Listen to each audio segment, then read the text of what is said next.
Nick Corey just wrote a piece on your brother Teague Moore and his influence. What do you take from that experience with Ty?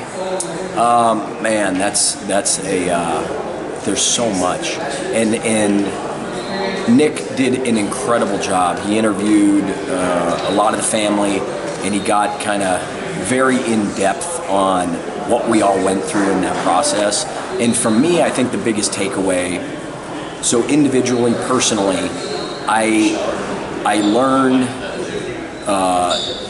through that process in a very tough way that I had to understand that alcoholism is sometimes a disease or it's almost out of our control, right? There's behavior and there's lifestyle that can lead you into it, but there's also some things that some people may have trouble overcoming and controlling those things. So I learned that. I also learned a lot about just relationships and how life works. And, looking back on it, I think as most people do, you'd look back on a situation like that and there's so many things I would love to change, but you can't. That's part of life. And so now I approach relationships and I approach situations much differently because I say, if this is my only shot at this relationship or how I'm going to handle these things, I'm going to handle it a little bit differently in hope for the best results. But the process in which I go through to get there is going to be much different than other experiences that I've had in the past. And Ty's experience was a tough one, but it taught me a lot about life. How does life work?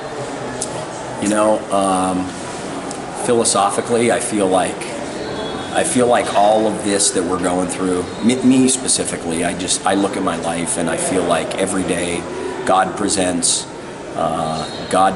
me with situations that He gives me the ability to make choices. And when I make those choices day to day, there's going to be long-term benefits, short-term benefits, long-term consequences, short-term consequences. And so He's really given me the patience, which I look at patience now as a virtue that I used to want to run through life so quickly and get to the next thing. I was just writing something to someone recently and I said, everything along my path, specific to wrestling, everything along my path, I never really enjoyed. If I would win a big event or something, I was always I would enjoy it for 5 seconds and then I was on to the next thing. It's the next goal that I got to attack. I never really sat back and said, man, that felt good, and really analyzed that situation. And now it's from a coaching perspective, I see that differently, and I've been able to transition that into different areas of my life.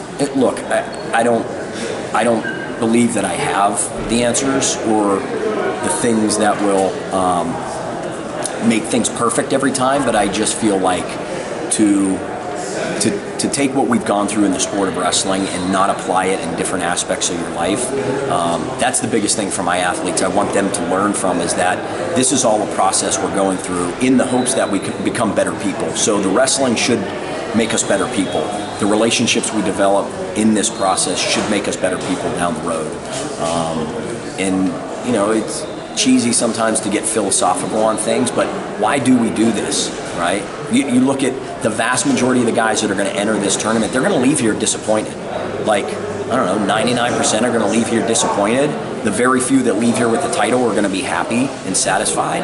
But how do we all walk out of here eventually and be satisfied with what we've done with our time and our effort and all of that? And I think when you take that type of perspective, it allows you to step into each day, each practice, each situation, each relationship you go into, and maybe put a different perspective on it of why you're putting that time and effort into it. And it's not just about the medals that you can put around your neck. It's about the things that you can learn and hopefully be able to pass on to somebody else down the road.